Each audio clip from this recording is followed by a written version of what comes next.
Good morning, everybody. Let's disassemble the M&P or Smith & Wesson response here. I just got this yesterday, so we're going to disassemble it to show you the workings of it and some of the stuff that I found out about it. So one thing, if you want to take this apart, it's a standard AR-15 platform. I found, I'll grab it right here in the middle. I'll press the front pin out first, then I do the second one. If you go backwards, this will tip up and just makes it a little harder. And I lift this straight off. Easy.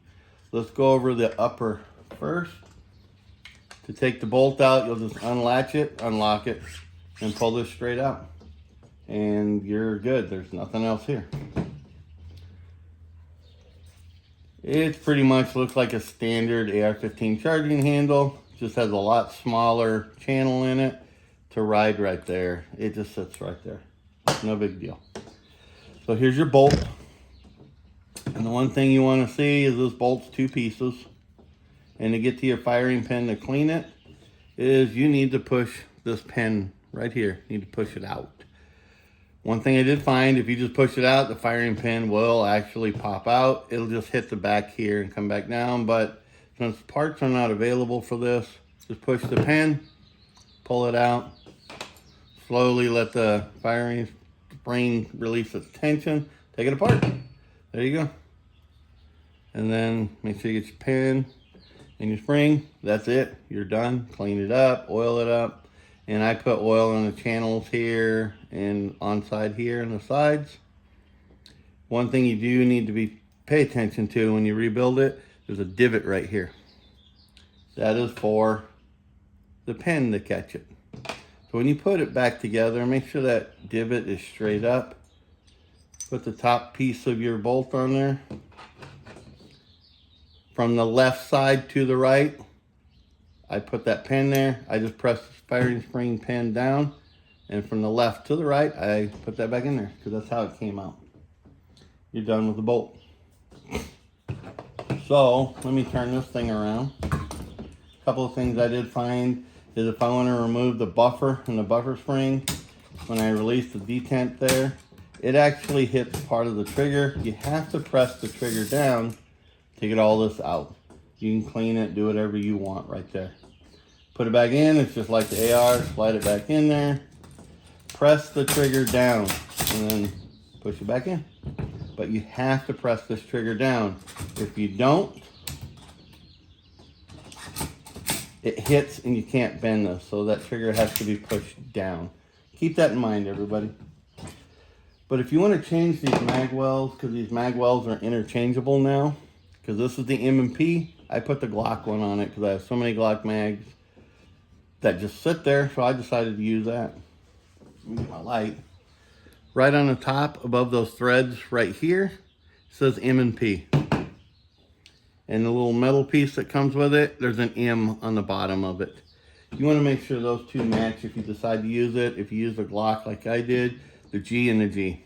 Pretty easy. But let's just say you want to change that mag well out for whatever reasons. Leave this pin out, or you're not going to be able to remove that piece. Right here, by your ejector, there's a 9/64 hex nut bolt in there, or screw, whatever you want to call it.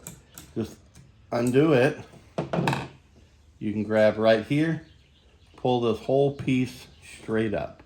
This little arm, you want to make sure it stays right there. I'll show you.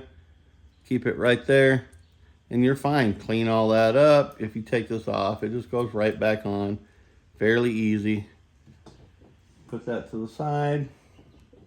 And this little arm, you won't see it on the video, but this piece here goes right underneath that. So when we put it back together, when I talk about that arm, that's the piece I'm just talking about. So let me take it off my stand. All I want to do is take this, slide it to the right, and it comes right out. If you see right here, those little lips right there, they'll slide right there and in there. This is the Glock one. Right above the threads. This one is not marked above the threads. Let me find where it's marked. It's not marked anywhere. But this one here's got the G on the bottom of it. And it's not marked above the threads like the other one. Not a big deal. I know what it is. Put this back in from the right to the left. You'll slide that back in there. Let me put this back on here. Say we're done cleaning. Grab my innards right here, my ejector and all that good stuff. I want to make sure that is flat in there. And I'm going to drop it. Well, let me show you this. There's this little bar right there, back of the mag well. That's going to go right there. So just so you have a reference point, drop that in there.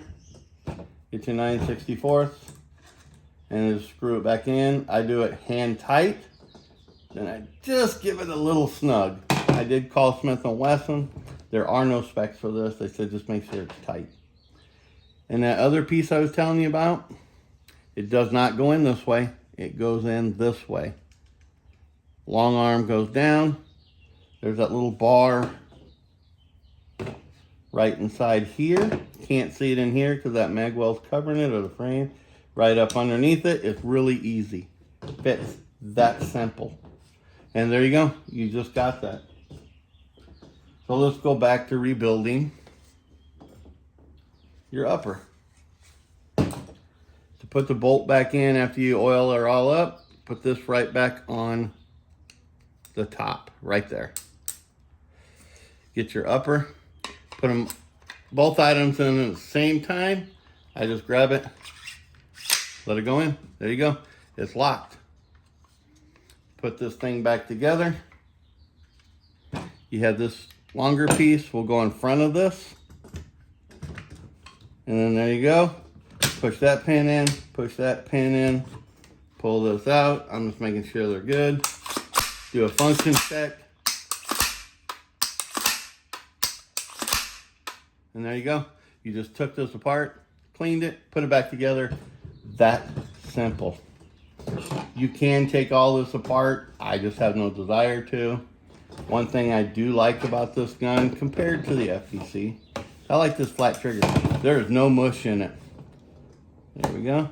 So once I put my finger on it, it's straight to the brake. So I do like that. I like these flat triggers. I have them in my AR-15s, the ones that come from Smith. Fairly good. I love them. I don't need to put in a drop-in cassette trigger. Although I did on one of mine a Rise Armament. But I like this. There you go.